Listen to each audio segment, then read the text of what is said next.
Hello, friends. Are you ready to get rid of your brain fog once and for all? If so, you're at the right place. Hi, everybody. I'm Dr. Becky, back with Dr. Becky's Better Brain Tips. And in today's Better Brain Tips, we're going to talk about what you can do to minimize or totally get rid of brain fog challenges, especially if those brain fog challenges are related to poor blood sugar regulation. Some people might not even have any earthly idea if they've got a blood sugar problem. Now, some of you may know. Some of you likely are diagnosed with type 2 diabetes. Others might have been told you have prediabetes. So if you have diabetes or prediabetes, then you can be certain you've got some blood sugar problems. But there are other people out there that maybe haven't ever even had their blood levels tested to see where they are with their blood sugar regulation. But a couple of clues to let you know if that's a problem for you. The first clue is, are you hungry typically 2 or 3 hours after you eat a meal? Number one. And number two, after you eat a big meal, do you tend to find yourself so tired? You might even call it a food coma. You just want to curl up and take a nap.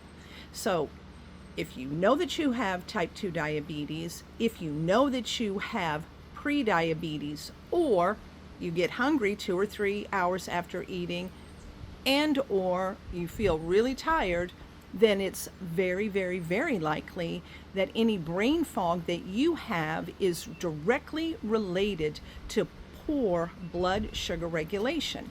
And again, the good news is 4 easy tips that you can use to balance your blood sugar. And once that blood sugar is well regulated, that means your brain clears up and brain fog goes away.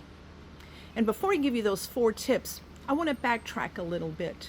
Some of you may have heard this, and others, maybe you haven't heard this. And though dementia, and especially Alzheimer's, which is one form of dementia, can have many, many different components. Again, Alzheimer's itself has 6 distinct different reasons that could lead to Alzheimer's disease. But without a doubt, the number one reason for Alzheimer's is poor blood sugar regulation.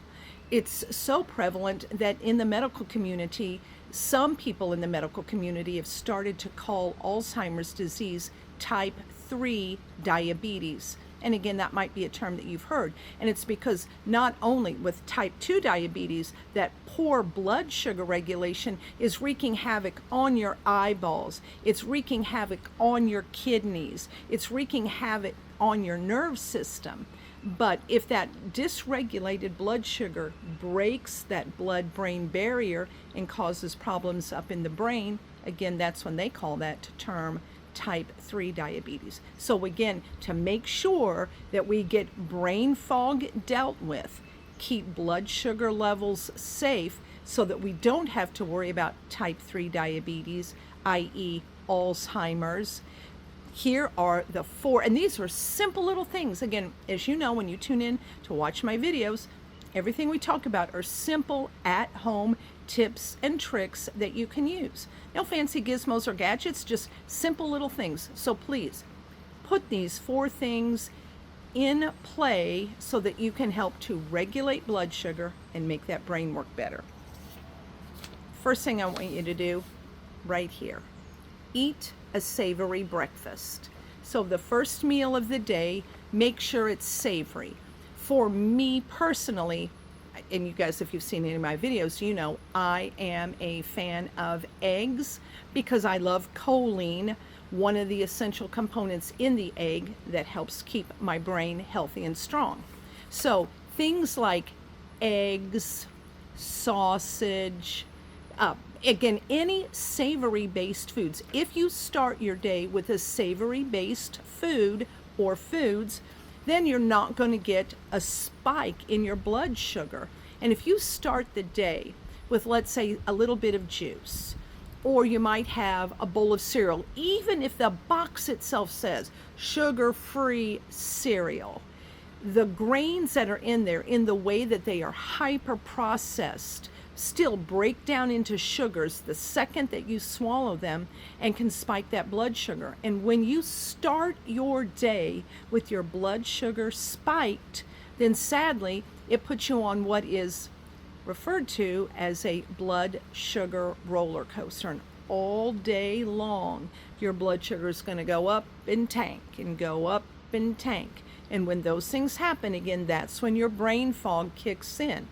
And not only does the brain fog kick in, again, long-lasting damage to the brain happens. So again, tip 1, first meal of the day, make it savory.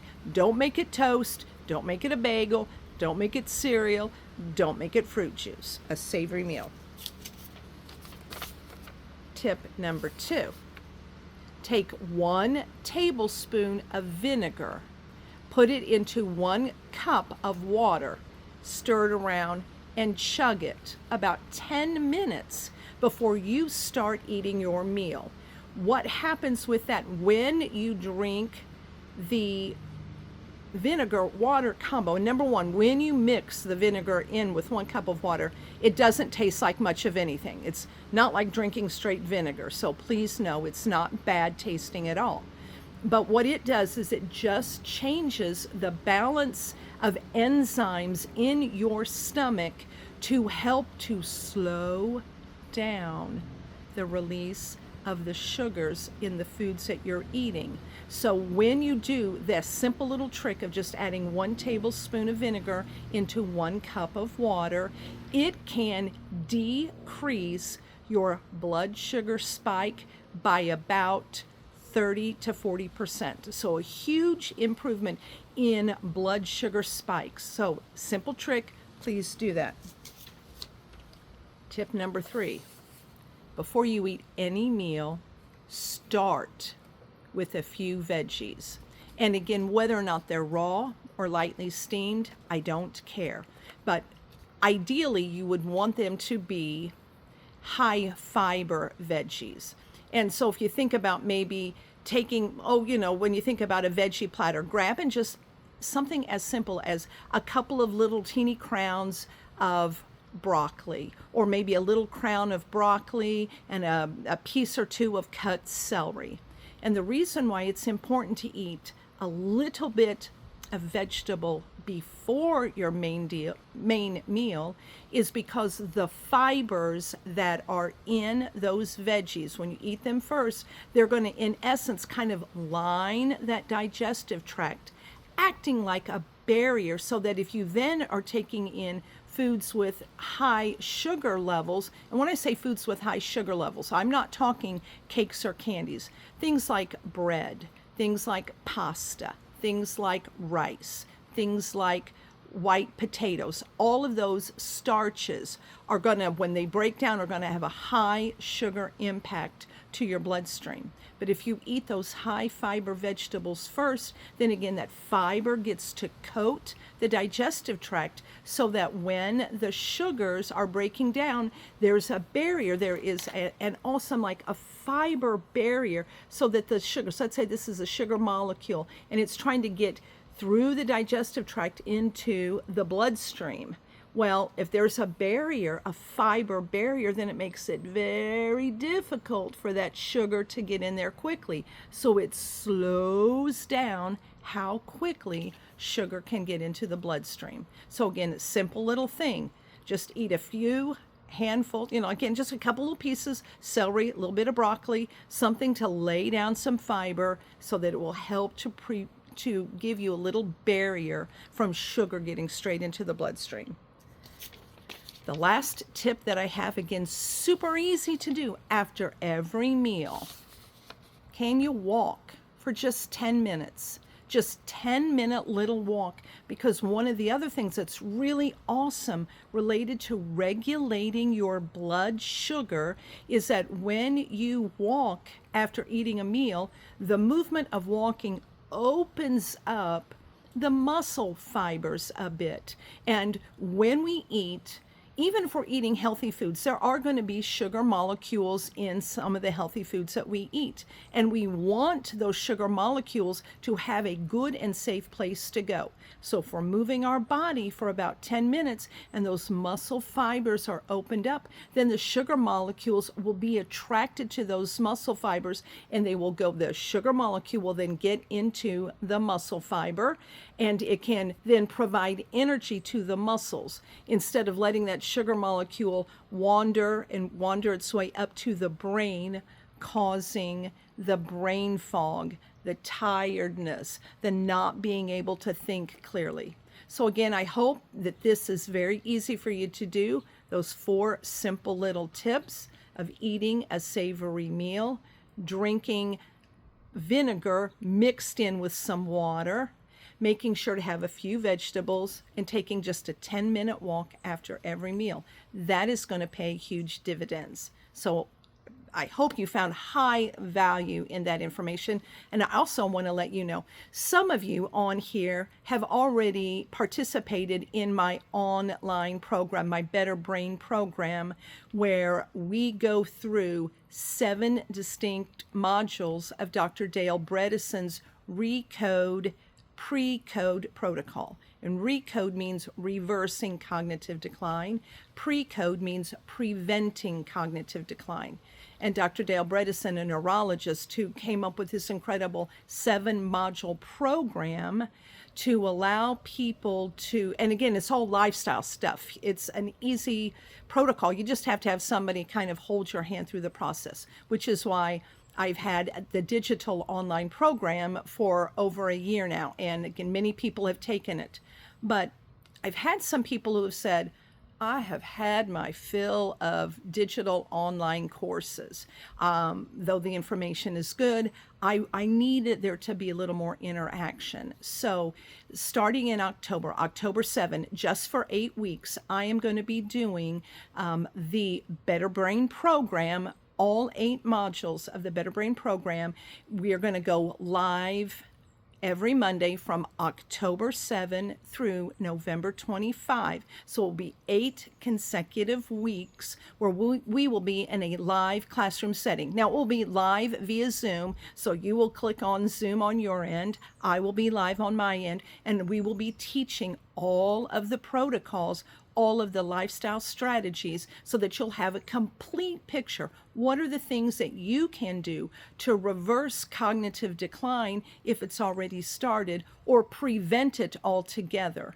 And it's important to know that, especially related to what I alluded to earlier, that type 3 diabetes, the cognitive decline, the Alzheimer's that's caused by the blood sugar dysregulation up in the brain, those processes start when most people are about 40 to 42 years old. So well before you even have any significant signs that the brain is starting to decay, things are happening. So for some of you, if you're thinking, oh, I'm not old enough to have to think about any kind of brain decay or brain loss, please know, if you know that you've had type 2 diabetes or pre-diabetes for years and years and years, then you are without a doubt the perfect candidate for the Better Brain program.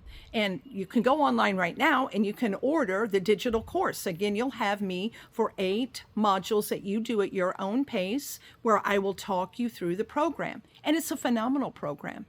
But again, for those of you who want live interaction and want to be able to raise your hand right then and there live in the classroom to have questions answered, that's where this live 8-week masterclass is going to be very valuable. So there'll be some links for you so that you will know how to click on to learn more about the 8-week program.